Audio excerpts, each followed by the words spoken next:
സംസ്ഥാനത്തിന്റെ ജനകീയ പ്രശ്നങ്ങളിൽ ഇടപെടാതെ പിണറായി വിജയൻ സ്റ്റാലിൻ കൂടിക്കാഴ്ച. മുല്ലപ്പെരിയാർ ഉൾപ്പെടെയുള്ള വിഷയങ്ങൾ ചർച്ച ചെയ്യാതെ ഇരു മുഖ്യമന്ത്രിമാരും പിരിഞ്ഞു.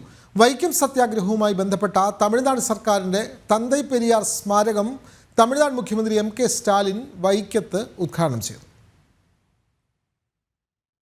വൈക്കം സത്യാഗ്രഹത്തിന്റെ ശതാബ്ദി ആഘോഷങ്ങളുടെ ഭാഗമായുള്ള തന്തൈ പെരിയാർ സ്മാരകത്തിന്റെ ഉദ്ഘാടനത്തിന് തമിഴ്നാട് മുഖ്യമന്ത്രി എം കെ സ്റ്റാലിൻ കേരളത്തിലെത്തിയപ്പോൾ മുല്ലപ്പെരിയാർ വിഷയത്തിലടക്കം നിർണായക ഇടപെടലുകൾ ഉണ്ടാകുമെന്നായിരുന്നു ജനങ്ങളുടെ പ്രതീക്ഷ. പക്ഷേ ജനകീയ വിഷയങ്ങളൊന്നും പരാമർശിക്കാതെയും പരിഹരിക്കാതെയുമാണ് മുഖ്യമന്ത്രിമാരായ പിണറായി വിജയനും എം കെ സ്റ്റാലിനും പിരിഞ്ഞത്. വൈക്കത്തെത്തിയ ഇരു മുഖ്യമന്ത്രിമാരും കുമരകത്തെ ഒരേ റിസോർട്ടിൽ തന്നെയായിരുന്നു താമസം.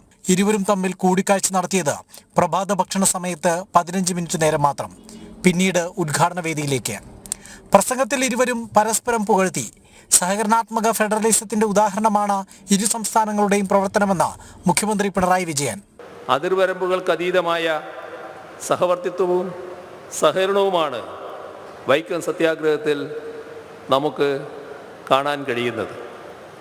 ആ സഹവർത്തിത്വവും സഹകരണവും തുറന്നു കൊണ്ടുപോവുകയാണ് കേരളവും തമിഴ്നാടും ചെയ്യുന്നത്. കേരളത്തിൻ്റെ പ്രശ്നങ്ങളിൽ തമിഴ്നാടും തമിഴ്നാടിൻ്റെ പ്രശ്നങ്ങളിൽ കേരളവും പരസ്പരം കൈത്താങ്ങാവുന്നു. ആ നിലക്ക് സഹകരണാത്മക ഫെഡറലിസത്തിൻ്റെ യഥാർത്ഥ ദൃഷ്ടാന്തങ്ങളായാണ് ഈ രണ്ട് സംസ്ഥാനങ്ങളും മുന്നോട്ട് പോകുന്നത്. അത് കേവലം വാക്കുകളിൽ ഒതുങ്ങുന്ന സഹകരണമല്ല, മറിച്ച് പ്രവൃത്തിയിൽ വെളിവാകുന്ന സഹകരണമാണ്. പിണറായി വിജയൻ ഇന്ത്യയിലെ ഭരണപാഠവുമുള്ള മുഖ്യമന്ത്രിയെന്ന് തമിഴ്നാട് മുഖ്യമന്ത്രി എം കെ സ്റ്റാലിൻ.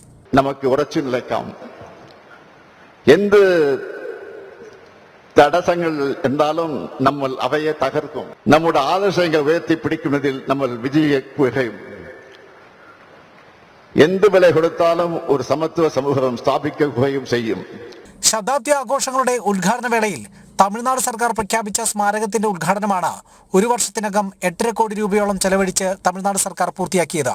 എന്നാൽ കേരളം പ്രഖ്യാപിച്ച സ്മാരകം പ്രഖ്യാപനത്തിൽ മാത്രം ഒതുങ്ങി. ഇരു സംസ്ഥാനങ്ങളെയും ബാധിക്കുന്ന നിർണായകമായ മുല്ലപ്പെരിയാർ വിഷയമടക്കം പരാമർശിക്കാതെയും ചർച്ച ചെയ്യാതെയുമാണ് ഇരു മുഖ്യമന്ത്രിമാരും ഇന്ന് പിരിഞ്ഞത്. ഒപ്പം പരസ്പരം പുകഴ്ത്താനുള്ള വേദി എന്നതിനപ്പുറത്തേക്ക് യാതൊരു ഗുണവും വൈക്കത്തെ പരിപാടി ഉണ്ടാക്കിയില്ല. വൈക്കത്ത് നിന്ന് ക്യാമറമാൻ ഹരികൃഷ്ണനൊപ്പം മിഥുനയ്യപ്പൻ, ജനം.